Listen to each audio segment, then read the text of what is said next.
Dr. Shruggy here. I was just going through some old boxes and I found a videotape of some weather broadcasts from the mid-1980s. And since most of you weren't even born back then, I thought it might be interesting to show you what broadcast meteorology used to look like, and also to compare and contrast meteorology 20 years ago to meteorology today. Should be lots of fun.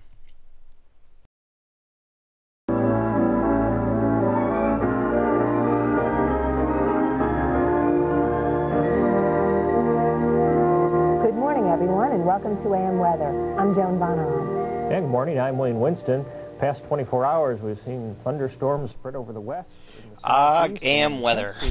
This was a program on public television that ran at about 5:30 or 6 o'clock in the morning and presented a little weather briefing. These are in the early days of the Weather Channel. There they broke the illusion. See, it's just a big magnetic map of the United States with magnetic H's and thunderstorm symbols and fronts stuck on there by interns.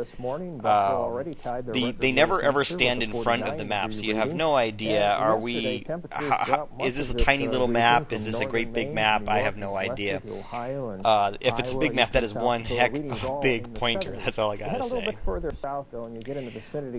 Some ways in which this is different than modern weather briefings you'd see on television. Well, first of all, how about the use of weather symbols? The thunderstorm symbol, like what you see over Omaha, you might see that once in a while on TV, but you certainly wouldn't see, for example, the showers symbol that he's pointing at right now in green. Those symbols with three lines kind of looks like an equal sign. That means heavy fog. You never would see them put weather symbols like that on TV anymore. South Carolina area, helping relieve some of the very dry conditions there. Well, yesterday afternoon, Atlanta, Georgia. You'll also notice he's being very methodical, moving from one end of the country to the next, discussing each feature.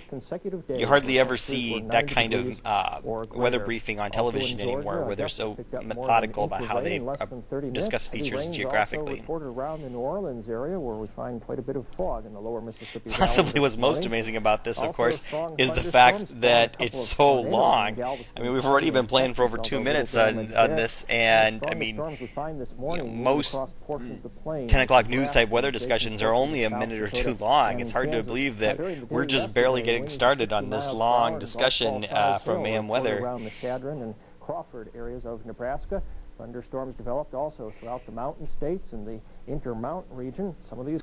We're going to just fast forward here through about a minute of the discussion. It's hard to tell by looking at the pointer that we're fast forwarding, but you can hear the sound. The central U.S. and one out in the western part of the country. Let's take a look at that eastern picture. It was taken at 5 o'clock this morning, Eastern Daylight Time. This picture, you have no problem picking out that front. Oh boy, it's time to do the satellite discussion, and oh, there comes the pointer again. And these maps are really, really bad. These are satellite pictures that came over a fax system that they used in the 80s and early 90s. It printed out on about 3-foot wide wet paper, and then it had to hang out and dry, and it didn't have very good outlines of the country. You can kind of tell in the original, maybe you can't see on this video, the outline of the U.S. and Mexico and the Great Lakes here was just drawn on with a magic marker. This whole map is just up on the wall, and she's just pointing at it with her stick, and it's real blurry, and you can rest assured it was real blurry for her too. Oh, now they've switched to another view. Again, some intern was busy with his black Sharpie marker, helping you see the outlines of the maps.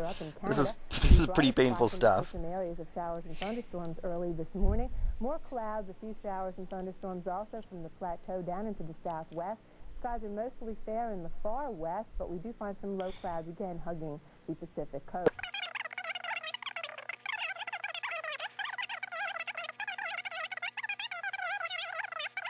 The Plain States into the northern Rockies. More showers and thunderstorms, some of them heavy in the eastern portions of Arizona. Now, to see where precipitation is falling, we'll go to our latest radar map, and we do see some showers and thunderstorms, as I mentioned, extending. You heard her right, guys. This is the radar plot. If you're thinking, it looks like somebody just drew this, and well, that would be my guess too. In fact, my guess is those are little colored pieces of plastic cut into those shapes, and then just laying there on the map, maybe stuck there or something like that. The numbers on the plots are interesting. interesting. That is the heights of the storms in, I think, hundreds of feet, a good unit like that. So like the storms over Omaha are at 45,000 feet. Oh, there, she just said it even. That's cool. And this is so cool. Here they actually have radar. Now, out of Wichita, it's just a conventional radar, and I have no idea. My guess is they just aimed a camera at a TV screen. And as always this time of the year, we have so here's the surface chart, or near surface. Yeah, this is a surface chart. And again, the mystery shapes that are apparently were just drawn by an intern. I especially like the highs that are clearly not in the middle of the high, and in fact are fairly close to the low. I don't really understand what's supposed to be going on, like in Illinois and Pennsylvania. This is a very, very strange map. Turbulence as high as 45,000 feet. From the Super Doppler Storm Center, Chief Meteorologist Bill Ranby with more complete weather coverage. 100-degree heat. Oh, we're not seeing a cool-off today, but I am so excited for it coming up. Yeah, it is on our doorstep. I mean, what could be better than cooling thunderstorms? So let's look at a weather broadcast from 2005. This was on a day where it had been at the end of a big heat wave in Omaha, and there were storms coming, and because of the big change in the weather and because of the storms that were knocking on Omaha's door, they got all of 3 minutes to do the weather on Channel 7. Looking at the radar, Channel 7 does have their own radar in downtown Omaha, and even though it says Doppler radar on the screen, this is not Doppler radar, this is conventional radar, but you've taken ATS-113, so you know that. But this is real radar. It's actually really sensitive. In fact, you can see that nice outflow boundary on this radar. It's a good data. Notice that they overlay it on this very detailed topographic data. You can see all the streams and all the hills and such between Omaha and Lincoln in that picture. Here's another real trend in broadcast meteorology right now, the Skycam networks, where they are showing us the clouds. I'm not quite sure what they think we're getting out of this, but it's very common. All the TV stations these days have it. Okay, we're looking at the Skycam, so of course now it's time to talk about Saturday and Sunday's weather. This was a Monday, by the way, that I recorded this. And then they tell us that the big weather story is stormy turning cool. Is that this weekend? Is that now? Yeah, so you're beginning to see what the problem here is. He's bouncing all over the place. Very common. I'm not anything against Bill Ranby. Every guy on TV does it.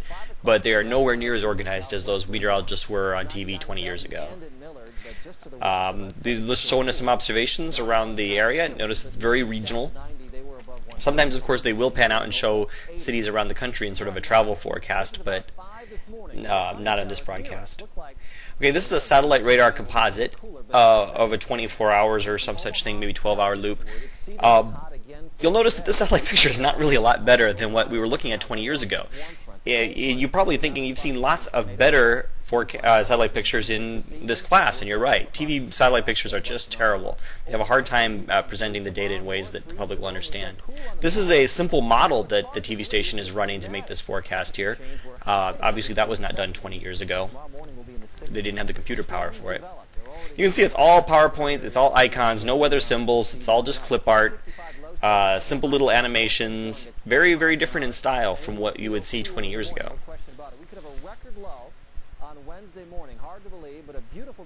A lot more trivia. It will be likely one of the top 10 days of the year on just the heels of this incredible. All the TV stations now use this 7-day format with 7 little columns where the high and the low on each day is given, as well as a little icon for the weather.